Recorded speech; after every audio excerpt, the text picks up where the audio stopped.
You are listening to C-Suite Perspectives, a podcast by the Conference Board. Welcome to C-Suite Perspectives, a signature series by the Conference Board. I'm Steve Odland from the Conference Board and the host of this podcast series. And in today's discussion, we're going to talk about the Conference Board's C-Suite outlook for 2025. What are the top-line results from this major annual survey, and what are CEOs thinking about the year ahead? Joining me today for the discussion is Dana Peterson, our chief economist at the Conference Board. Dana, welcome. Hi, Steve. So Dana, let's start with the survey itself. How long have we been doing this? When was this one fielded? How many respondents? Where were they, and so forth? Sure. We've been running this survey since 1999, so that means we're in our 26th year. And we had 1,722 C-suite executives and board members responding to the survey, and including, we actually had 508 CEOs over spanning the globe. So we had very good representation. We also covered various economies. So of course, the US and Canada, but for Europe, we focused on Italy, Germany, France, and the UK. And for Asia, we had a huge focus on China, India, and 5 ASEAN economies.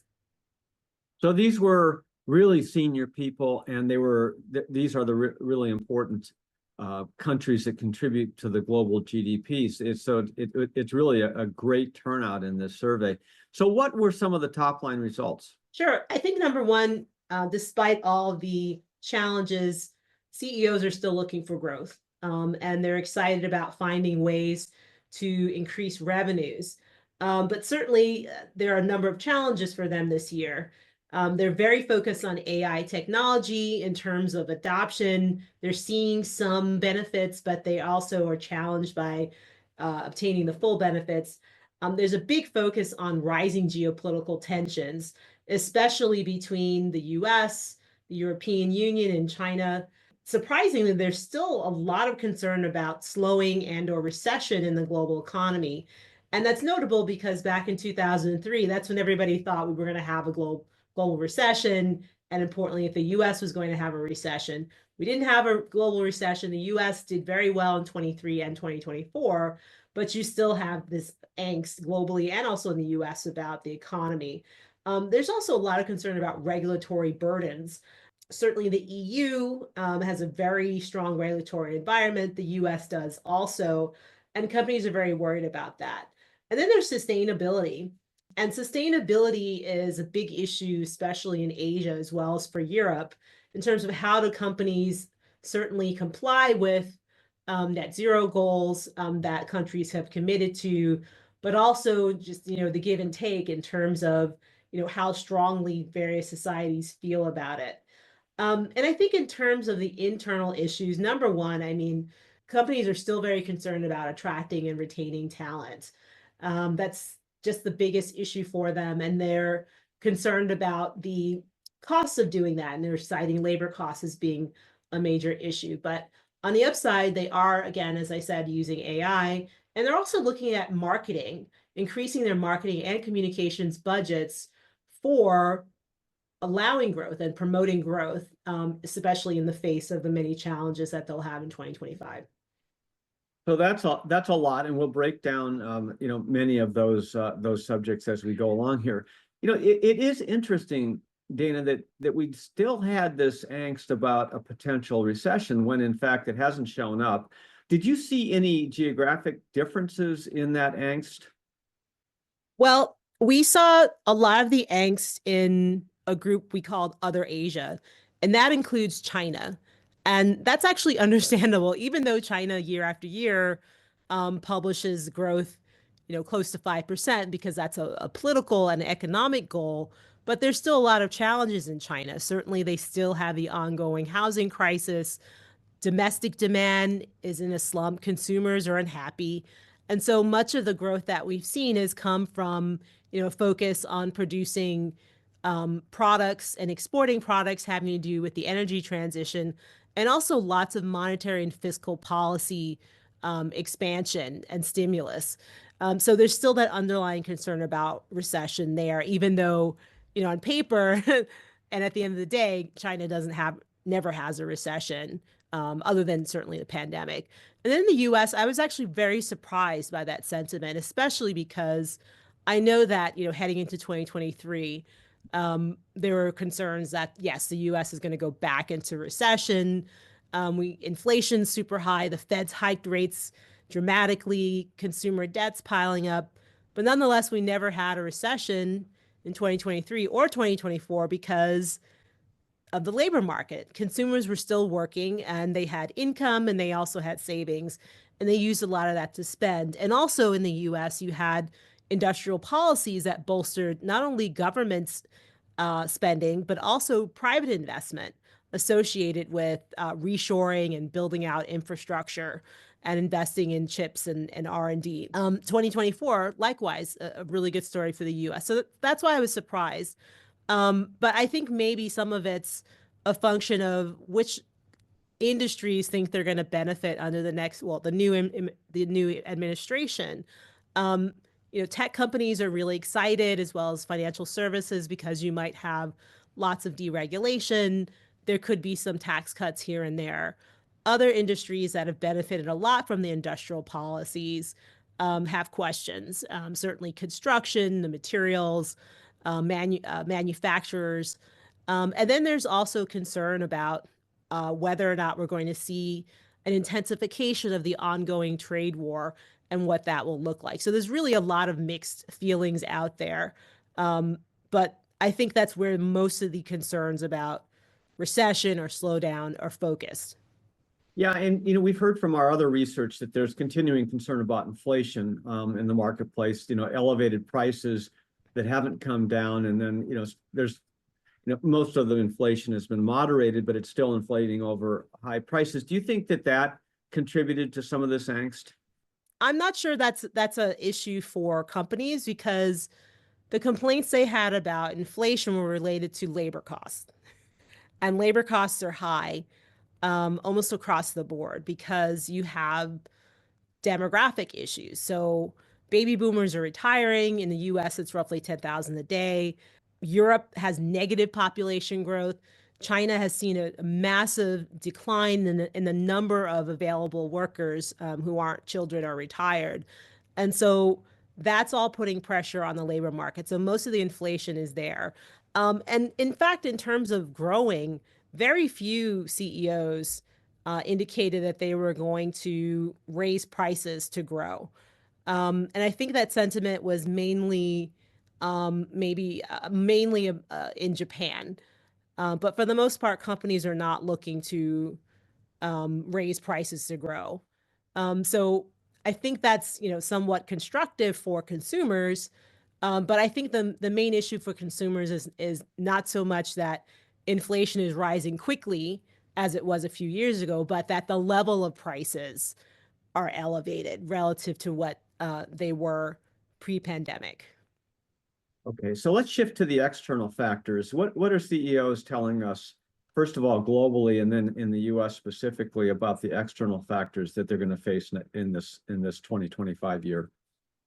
Yeah, so we actually took that question in terms of external factors and split it up because we want to get a little bit more insight. So I'm going to talk about geopolitical, economic, policy, societal, and ESG. So for geopolitical concerns, the number one thing businesses were concerned about were relations, or rather tensions, between the US, the Euro area, and China.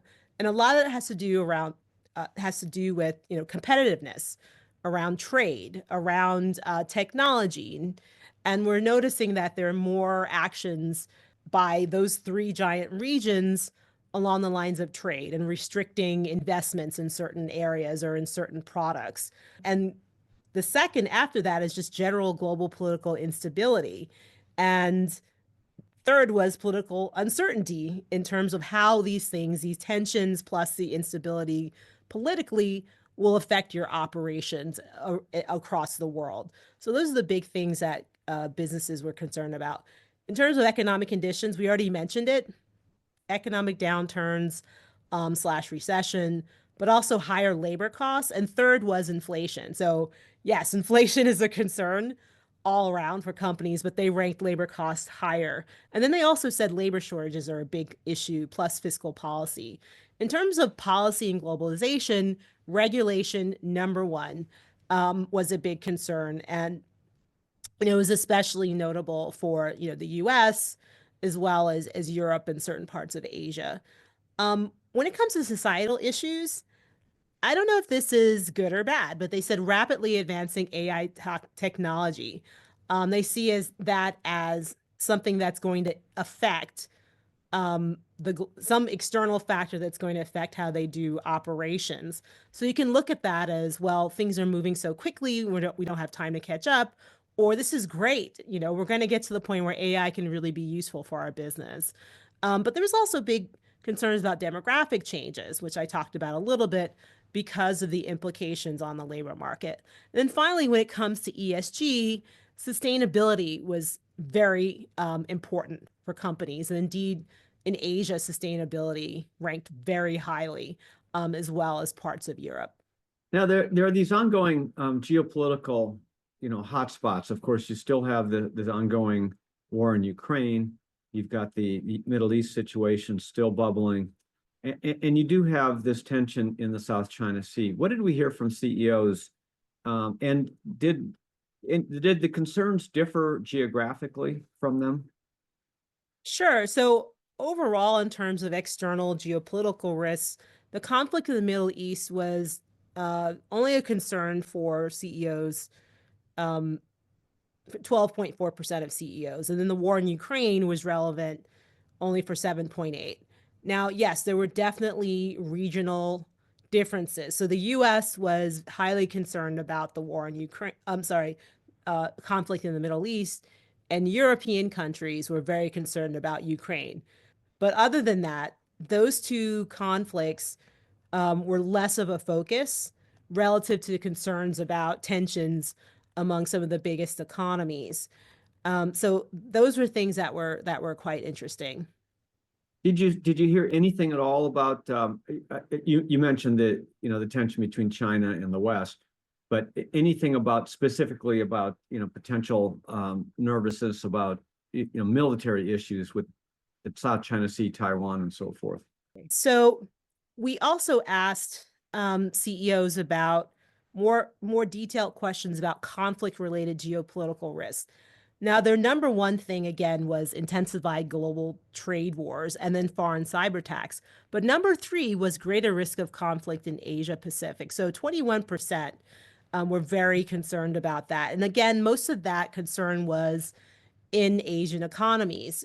Certainly, Japan, ASEAN would be very much affected by any kind of conflict within Asia Pacific. And also, at least 18% said that they were concerned about intensification of tensions, particularly in the Taiwan Strait. Did you see any other major differences between CEOs geographically? Yes, we did. So we asked another question about geopolitics where we said, what are the economy-related geopolitics that you're most concerned about? So number one, for most every economy, with the exception of the US, was higher energy prices. Only about a quarter of US CEOs are worried about energy prices. And related to that, energy supply. But decoupling or de-risking from China, that was something that showed some geographical differences, especially economies in the ASEAN economies plus India. They were very concerned about de-risking from China, although China was not concerned about countries de-risking from them. And then when it came to national debt and deficits, and also debt and deficits in the countries that you operate in, US national debt and deficits were the most important to the US. Like 50% of CEOs said that they were concerned about that. Almost no one else was really concerned about that, which makes sense. But it's relevant because of the size of the US bond market and how disruptions in trade and treasuries related to the debt ceiling or just the outsized nature of our debt can have global reverberations in financial markets. But it was interesting in terms of national debt and deficits in the countries that you operate in. You did have a number of economies, especially tiny economies, saying that they were very worried about that. But I would say that, for the most part, there is general consistency in terms of the fears around geopolitics. We're talking about the CEO outlook for 2025. We're going to take a short break and be right back. What does the future of work mean for your employees? How will your company navigate ESG? Will there be a global recession? At the Conference Board, our experts translate the latest research and economic analysis into insights and real-time problem solving for your organization. Membership at the Conference Board provides your team with an assortment of knowledge, from economics, marketing and communications, ESG, public policy, and human capital. As a member, you'll have access to our center experts, member-exclusive events, data and benchmarking tools, and peer sharing that will help you understand the present and shape the future. Consider becoming a Conference Board member today by visiting www.conference-board.org. Welcome back to C-Suite Perspectives. I'm your host, Steve Odland from the Conference Board, and I'm joined today by Dana Peterson, the Chief Economist of the Conference Board. And Dana, we're talking about the annual C-Suite Outlook, which is a major survey which we fielded a few weeks ago, and it talks about people's outlook for 2025. Now, you mentioned earlier that growth is top of mind for most CEOs. That's really not surprising here, coming off of a period over the past few years where, honestly, it's been inflation driven. And so you see top line growth that's inflation driven. Now that inflation is moderated, you're back to basically trying to drive basic volume growth, in whatever industry you're in. What did we hear specifically? Yeah, so companies are trying to be inventive in terms of how they're going to produce faster growth and more revenues. So the number one thing that they're focused on globally is innovation. So that includes research and development, investing in people, processes, and also tools. And certainly that was a big priority in Asia, apart from Japan. So that includes China, India, ASEAN economies. Also in Europe, there's a huge focus on innovation because Europe has lost its competitiveness and it needs to figure out how to compete with the US and Europe. Also, Japan's very focused. And in the US, 35% of CEOs were looking at innovation as a way to produce growth. Other areas, number two was introducing new products and services. So really getting under the hood of what their customers want and creating new things, new experiences, or new products. And then also third was investing in technology, including AI. And we're going to talk a little bit more about AI. And then number four was investing in human capital, which is really great because you're going to need skilled people and workers to accomplish any of these things above in terms of being innovative or creating new products and services or even investing in tech. It's interesting that cutting costs was pretty low. It's like in the middle of the list, with 21% of CEOs globally saying they're going to raise prices. I'm sorry, cut costs, but it really being a focus, especially in Europe, less so in Japan and the US. And then we talked about increasing prices, and only 13% globally said they were going to increase prices, and that was mainly driven by Japan, where a quarter of CEOs plan to raise prices. But elsewhere, it was, between 9 and 10% of CEOs saying they plan to increase prices, including in the US.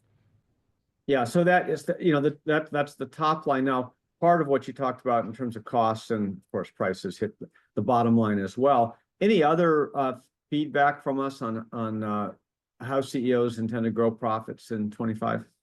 Well, those are all the things that I think were pretty key, but reducing headcount was dead last on the list. Yeah. And that doesn't surprise me, again, given the demographic factors companies are faced with shrinking workforces, but also because companies are looking to, really retain talent and keep people who are good at what they do, but also upskilling, retraining them, etc. And then it's also a plus for consumption and GDP overall in many economies, because if people are working, they're more likely to spend.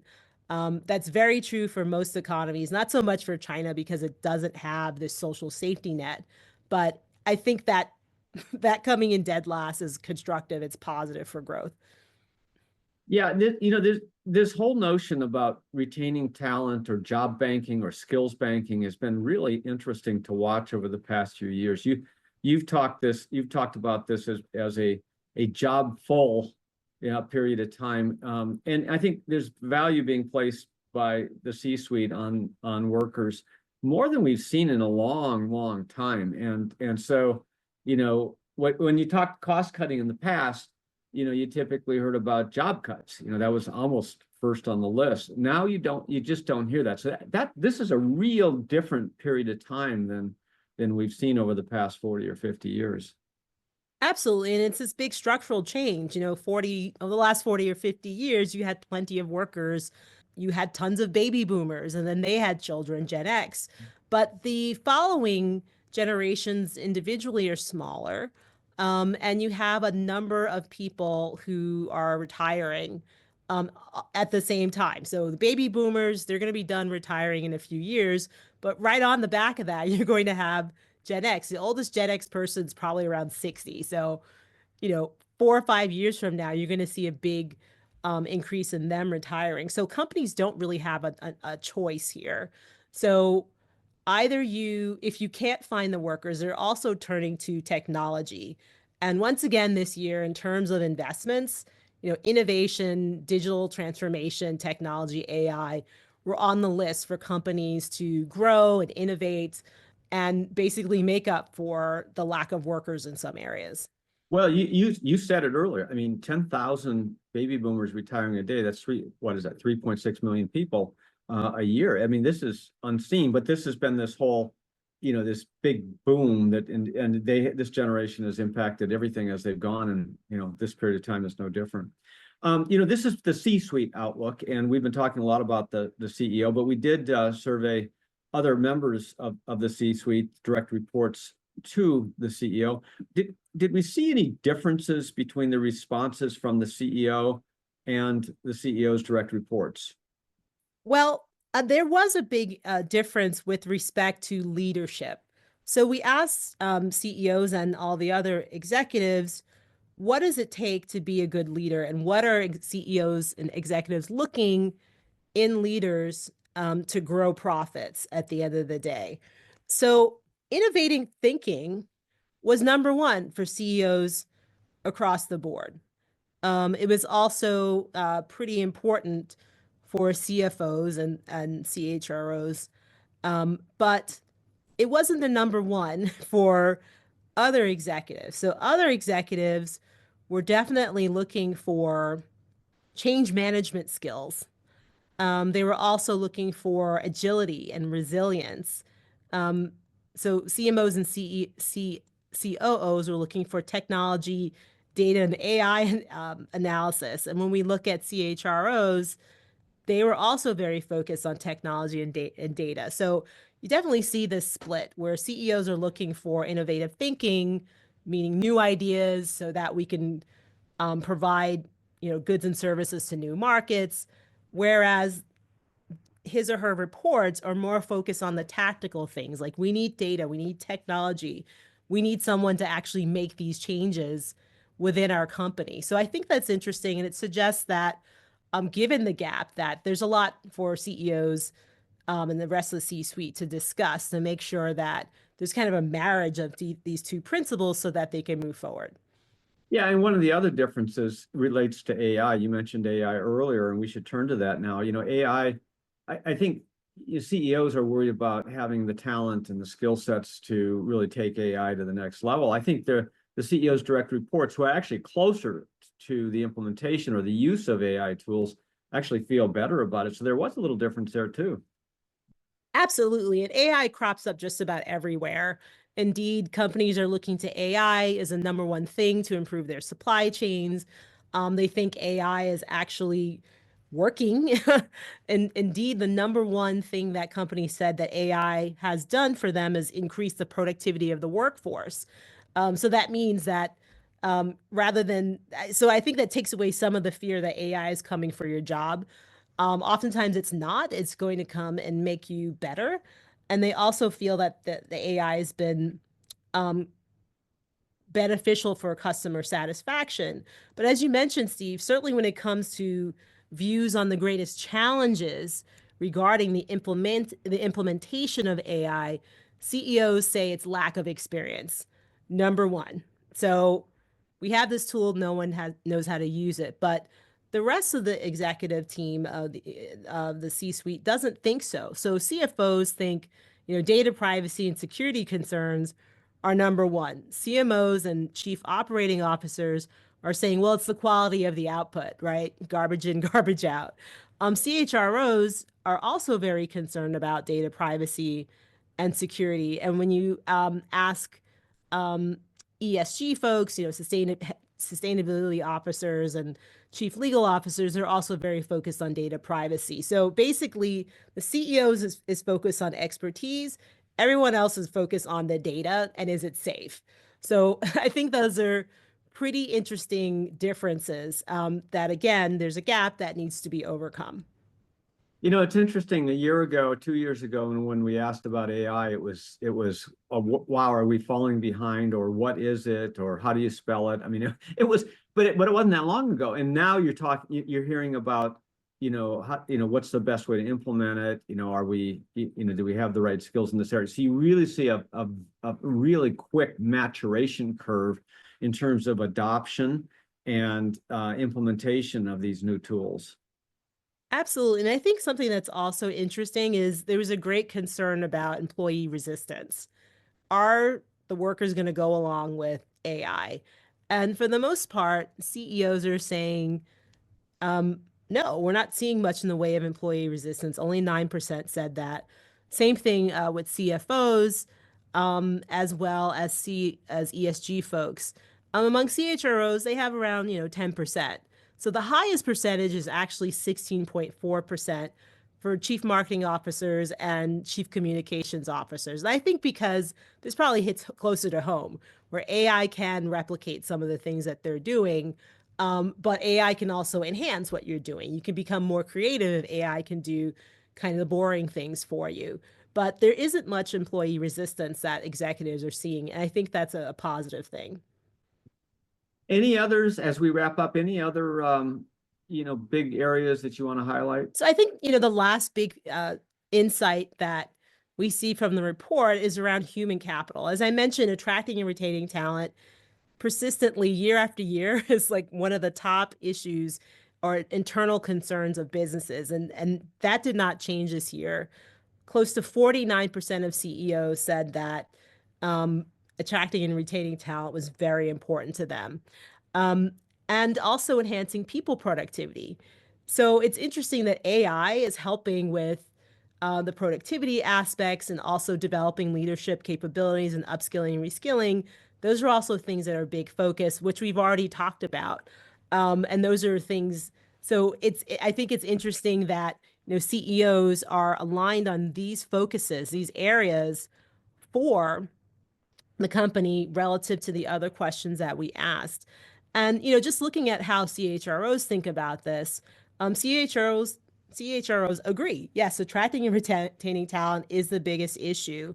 And they're also pretty much in line with CEOs in terms of, yes, we need to make sure our leadership's developed. We're reskilling, upskilling our talent.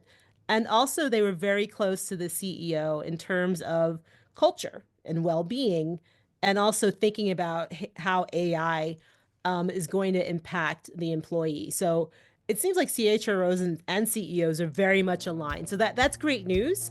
And it shows that how important human capital is in terms of companies growing and sustaining that growth. Well, that's great. Well, Dana Peterson, thanks for being with us today and sharing all of this new news regarding our 2025 C-Suite Outlook survey. For our listeners, if you want to explore any more of these topics, please log on to our website at tcb.org, and you can go deeper into all of our research in each of these areas. Dana, thanks for being with us. Thanks, Steve. Always great to be here. Thanks to all of you for listening into C-Suite Perspectives. I'm Steve Odland, and this series has been brought to you by the Conference Board. You have been listening to C-Suite Perspectives, a podcast by the Conference Board.